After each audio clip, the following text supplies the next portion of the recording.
कराए जाते हैं। इन कार्यक्रमों का उद्देश्य मात्र एक है कि जो समाज आज धर्म से विमुख हो चुका है, जो समाज अपने मानवीय मूल्यों को भूल चुका है, जो समाज अपने धर्म पर गर्व करना भूल चुका है, जो समाज अपनी सनातन संस्कृति से दूर हो चुका है, जो समाज ऋषियों मुनियों की परंपरा से दूर हो चुका है, जो समाज भगवान राम भगवान कृष्ण के उद्देश्यों को भूल चुका है, जो समाज वीर स्वतंत्रता संग्राम सेनानियों के बलिदानों को भूल चुका है, उस समाज के अंदर पुनः वही चेतना जागृत करना जो कहीं ना कहीं उनके हृदय में है तो अवश्य, मगर सुप्त अवस्था में है या मृत अवस्था में है। उस चेतना को जगाने का कार्य इन कार्यक्रमों के माध्यम से किया जाता है। पुनः उसी संस्कृति की ओर चलने का कार्य इन कार्यक्रमों के माध्यम से किया जाता है।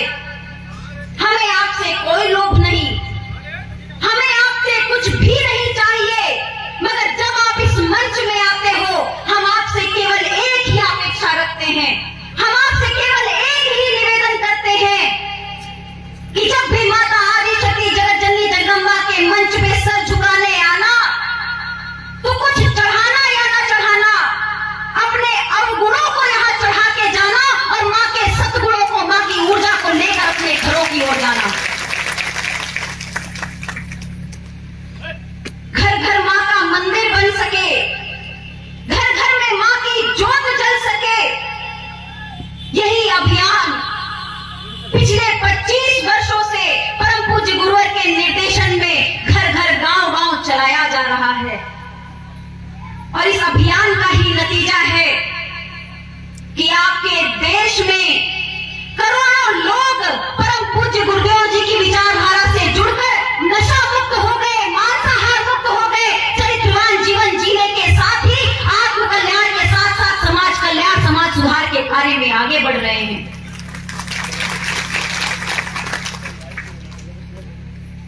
यह माँ की कृपा ही तो है, यह माँ का आशीर्वाद ही तो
रहे हैं।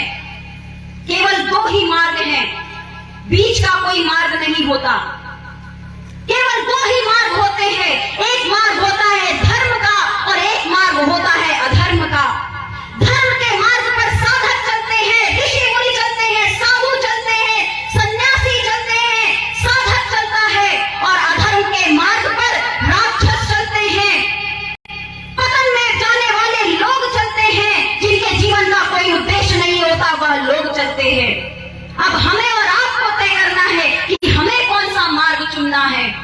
हमें धर्म के पड़ने पर रहना है या अधर्म के पड़ने पर रहना है। मगर रास्ता तय करने से पहले विचार अवश्य कर लेना कि चाहे कोई भी युग रहा हो, चाहे कोई भी काल रहा हो, सत्य की हमेशा जीत हुई है, धर्म की सदैव जीत हुई है और अधर्म का नाश हुआ है, अधर्म का पतन हुआ है। धर्म के मार्ग में चलने के लिए हमें कोई भेष धरने की आवश्यकता नहीं, हमें भगवा धारण करने की आवश्यकता नहीं। गृहस्थ में रह करके भी, अपने परिवार के बीच में रह करके भी आप अपने धर्म का पालन कर सकते हैं। धर्म का पालन करना हमारी संस्कृति में रहा है। जिस धरती ने इतने ऋषि मुनि दिए हो, जिन ऋषियों मुनियों ने इतना सनातन धर्म का ज्ञान समाज को दिया हो, यदि हम उस पर ना चल सके तो वाकई ये हमारा दुर्भाग्य होगा। धर्म में चलने के लिए आपको अलग से कोई मार्ग तय करने की आवश्यकता नहीं। धर्म में चलने के लिए सबसे पहले आपको अपने अंदर सुधार करने की आवश्यकता है, अपने अंदर साधक प्रवृत्ति लाने की आवश्यकता है। नित्य प्रतिदिन सुबह उठ करके अपने घर में आराधना करने की आवश्यकता है, पूजा करने की आवश्यकता है। आज हर कोई परेशान है, हर कोई दुखी है, हमारे घर में सुख शांति नहीं है, हमारे घर की समस्याओं का अंत नहीं हो रहा, परेशानियां बढ़ती चली जा रही हैं, हमारे घर में खुशियां नहीं आ पा रही। आज हर किसी की यही परेशानियां हैं।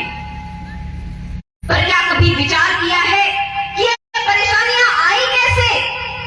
हमारा भारत देश तो खुशियों का देश था, घर घर में खुशियां थी। फिर ऐसा क्या हुआ कि आज हर एक व्यक्ति परेशान है?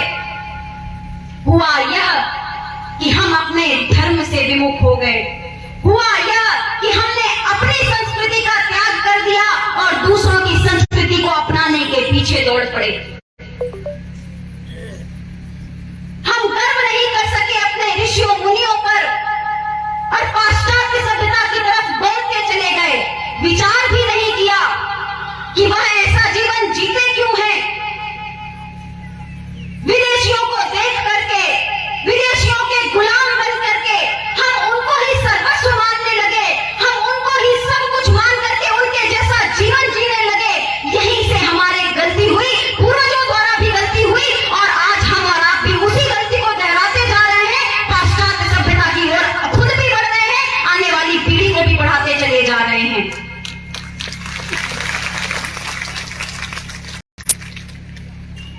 आज परिवार के माता पिता कहते हैं बच्चा हमारा कहना नहीं मानता, हमारे बच्चे हमारी बात नहीं सुनते, कभी नशा करने लग जाते हैं, गलत रास्ते पर चले जाते हैं, कहना नहीं मानते। हम कहते हैं पूजा में बैठो तो सुनते नहीं है, बाहर चले जाते हैं, खेलने चले जाते हैं। मैं बच्चों की गलती नहीं मानती। आपने पढ़ाया क्या? क्या भगवान राम का जीवन चरित्र आपने बचपन में अपने बालक को, बेटी को सिखाया क्या? क्या भगवान कृष्ण के जीवन का चरित्र आपने अपने बच्चे और बच्चियों को सिखाया क्या? प्रातः काल उठ के रघुनाथा, माता पिता डूब नावहि माथा। क्या आपने अपने बच्चे को बताया कि प्रभु श्री राम जैसे ही सुबह उठते थे अपने माता पिता के चरणों में प्रणाम करते थे?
था। पेट भर लेना नहीं होता, जैसा अन्न खाएंगे वैसा तो मन हो ही जाएगा, मगर आहार आपका आपके नेत्रों से भी होता है, आहार आपका आपके कानों से भी होता है। इसीलिए सजग रहें। जब भी मोबाइल फोन में आप कुछ देख रहे हैं तो विचार अवश्य करें कि ये मेरा आहार है, मुझे क्या देखना है, मुझे धर्म की चीजें देखनी है या अधर्म की चीजें देखनी है, मुझे बॉलीवुड में फैली नग्नता देखनी है या उन साधु संतों ऋषियों मुनियों रामकृष्ण के जीवन चरित्र को पढ़ना है। या आपको निर्णय करना होगा कि आपके बच्चे किस दिशा की ओर जाएंगे।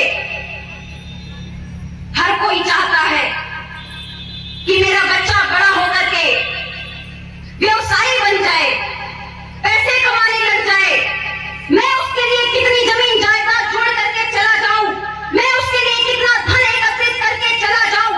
हर कोई बस इसी भीड़ में, इसी अंधी दौड़ में दौड़ता चला जा रहा है।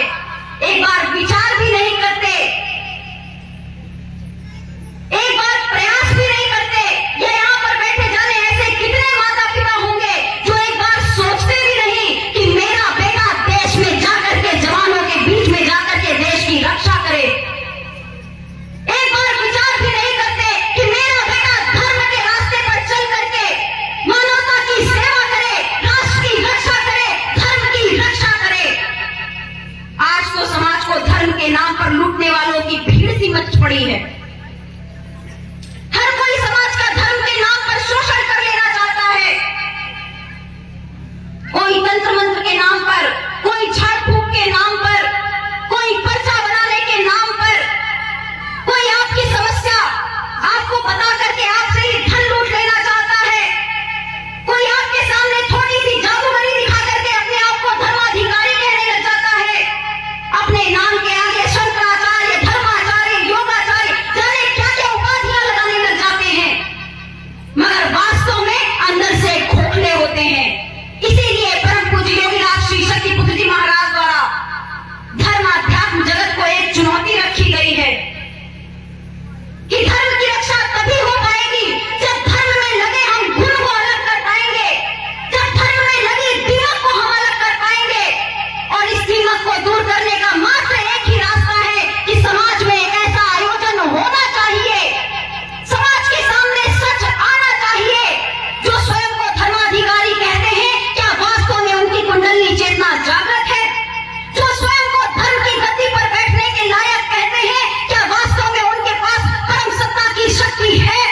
जो भगवान हनुमान के नाम पर, भगवान राम के नाम पर, माँ कामाख्या के नाम पर जगह जगह धाम लगाकर, दरबार लगाकर, लोगों का पर्चा बनाकर लोगों को लूट रहे हैं, क्या वास्तव में उनके पास शक्ति है या नहीं है? इसका एक आयोजन होना चाहिए और सब समाज के बीच में आना चाहिए। आज बस अंधी दौड़ में सभी कोई दौड़ना चाहता है। इसीलिए पिछले 25 वर्षों से परम पूज्य गुरुदेव जी द्वारा ऐसे विरोधियों के लिए आवाज उठाई जा रही है, ऐसे धर्माधिकारियों के लिए आवाज उठाई जा रही है। हम ऋषियों मुनियों का सम्मान करते हैं, हम साधु संतों का सम्मान करते हैं, जो वास्तव में जिनके पास शक्तियां हैं हम उनके चरणों में बारंबार नमन करते हैं। मगर भगवा पहन करके, धर्म का चोला पहन करके अधर्म फैलाने वालों का हम विरोध करते हैं।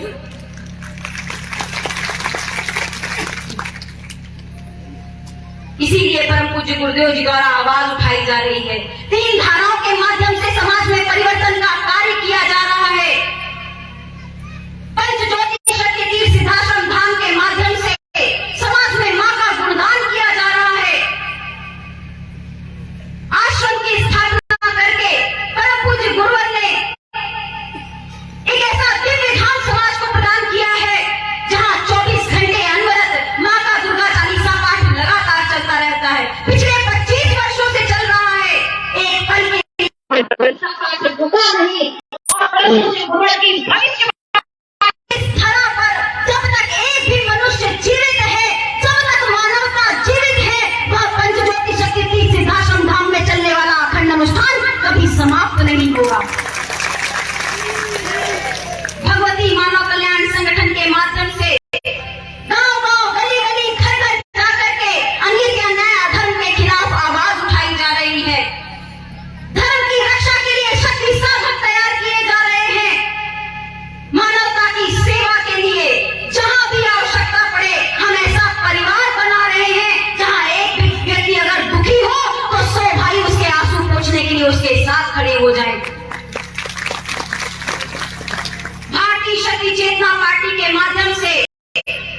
राजनीति में भी सुधार करने का प्रयास परम पूज्य योगी राज श्री शक्ति पुत्र जी महाराज द्वारा किया जा रहा है।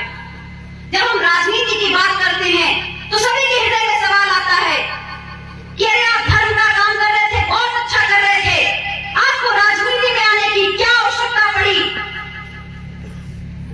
आज राजनीति का जो स्तर हो चुका है, आज राजनीति जो रसातक पर जाती जा रही है, जो राजनीति आज नीचता की सभी हदें पार कर रही है, उस राजनीति का स्तर बढ़ाने के लिए भारतीय शक्ति चेतना पार्टी राजनीति में आई है। आज जो आजादी के बाद से झूठे सपने दिखा दिखा करके राजनेताओं द्वारा जो समाज का शोषण किया गया है, समाज को लूटा गया है, उन्हें धूल जगाने के लिए भारतीय शक्ति चेतना पार्टी राजनीति पर आई है।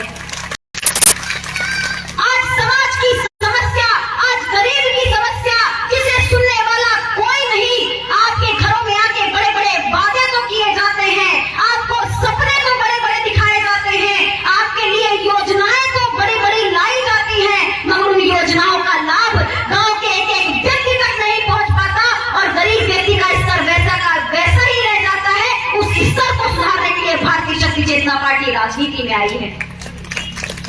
समाज में जो भ्रष्टाचार फैल गया है, बेरोजगारी फैल गई है, जो महंगाई बढ़ गई है, महिलाओं के प्रति जो अत्याचार अपराध बढ़ चुके हैं, उसको समाप्त करने के लिए भारतीय शक्ति चेतना पार्टी राजनीति में आई है।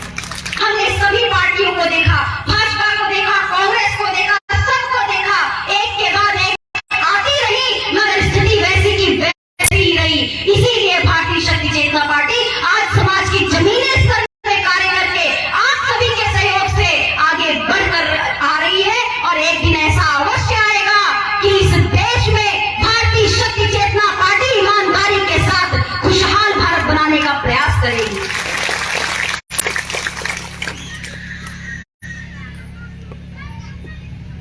इन तीनों धाराओं के माध्यम से समाज में परिवर्तन का कार्य किया जा रहा है। परम पूज्य गुरुवर के आशीर्वाद से, कृपा से हम सभी उस अभियान में लगे हैं और आपका भी आह्वान करते हैं कि एक जीवन मिला है, इस जीवन को समाज कल्याण के लिए समर्पित कर दो। मत विचार करो कि मेरे घर में क्या समस्याएं हैं, मत विचार करो कि मैं किस परिस्थिति में हूं। अरे समस्याएं तो मरते दम तक आती रहेंगी, एक समस्या जाएगी तो दूसरी आ जाएगी, मगर संकल्प ले लो कि एक जीवन मिला है तो मानवता की सेवा के लिए, धर्म की रक्षा के लिए और राष्ट्र की रक्षा के लिए समर्पित करेंगे। हाँ, ये हाथों को उठा करके यहाँ पर जितने भी लोग बैठे, मैं चाहूंगी संकल्प ले कि हम आजीवन नशा मुक्त, मांसाहार मुक्त, चरित्रवान चेतनावान जीवन जीते हुए धर्म की रक्षा, राष्ट्र की रक्षा और मानवता की सेवा के लिए अपना पूरा जीवन समर्पित करेंगे। इस संकल्प को हृदय में बांध कर रखना। बहुत ही सुंदर कार्यक्रम आपके ग्राम में आयोजित किया। इस कार्यक्रम की तैयारी में भी मैंने देखा, जो मेरे गुरु भाई हैं, यह ग्राउंड भी बहुत गंदा था, झाड़ू लगा करके, साफ सफाई करके इस ग्राउंड को इतना सुंदर बना करके यहाँ माँ का मंच सजाया। निस्वार्थ भाव से लगे।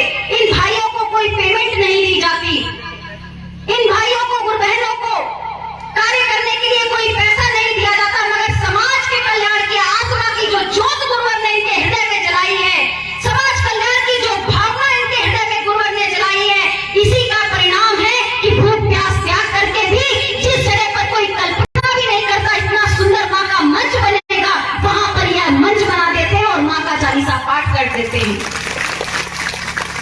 उन भाइयों को भी जिन्होंने इस चालीसा पाठ को सफल बनाने के लिए अपना दिन रात प्रयास किया, प्रचार किया, साफ सफाई की, मंच बनाया, भोजन आदि की व्यवस्था की, उन सभी कार्यकर्ताओं को हृदय से साधुवाद और बहुत बहुत आशीर्वाद।